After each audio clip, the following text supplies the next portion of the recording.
Hello guys, good morning po sa ating lahat. Isang maulan na umaga sa atin po. At ito po ang ganap sa aming area. Kapit ng dagat ngayon, ang lalakas ng alon.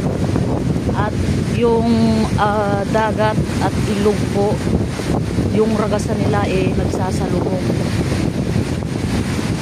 So, sobrang lakas po ng agos po ng ilog. Para yata yung hillside po, hillside ng resort na yan, para po yatang na flash away na. Sobrang lakas ng agos ng tubig. I hope sana hindi lumala, sana walang masyadong damage. Kasi nakakatakot tong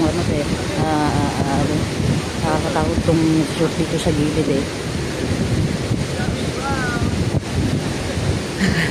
Ayan po yung mga buhipoklo.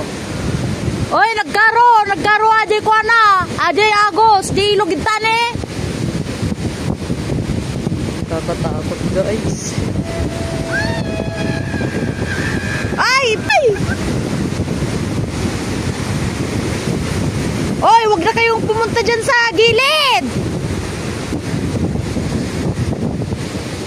Sobrang nakakatakot to. Sana huwag nang lumala pa yung sama ng panahon. Kasi imagine kung yung pagbuo ng lupa dyan sa gilid na yan, there is a tendency na baka, pero sana wag naman.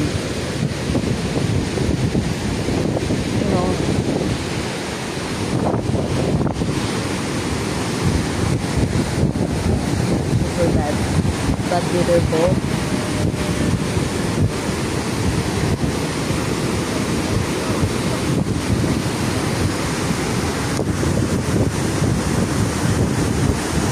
Ito mga boys.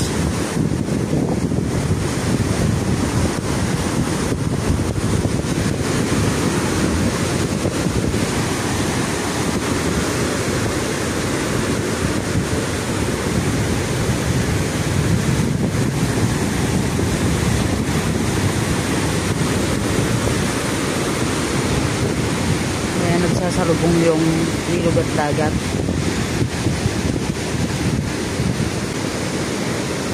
Pero sana walang madadamage na properties dito, which is we're in the middle naman, pero syempre hindi pa rin natin alam ang hagupit ng bagyong ito. So ayun, siguro ingat na lang din.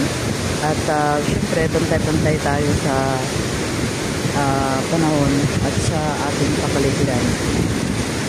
Ayan. So lang to, itong parts na to, itong parts ng ilog at dagat na nagka-clash. Ayun lamang po. Ayan.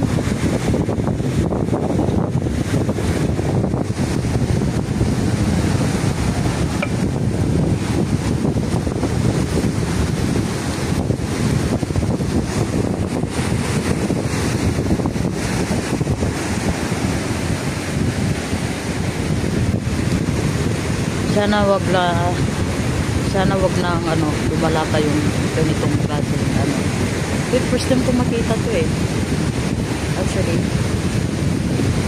Sobrang lakas ng ilog. I wonder kung nang ganap sa kabilang side ng building na yan, kasi yung resort nila is dyan lang.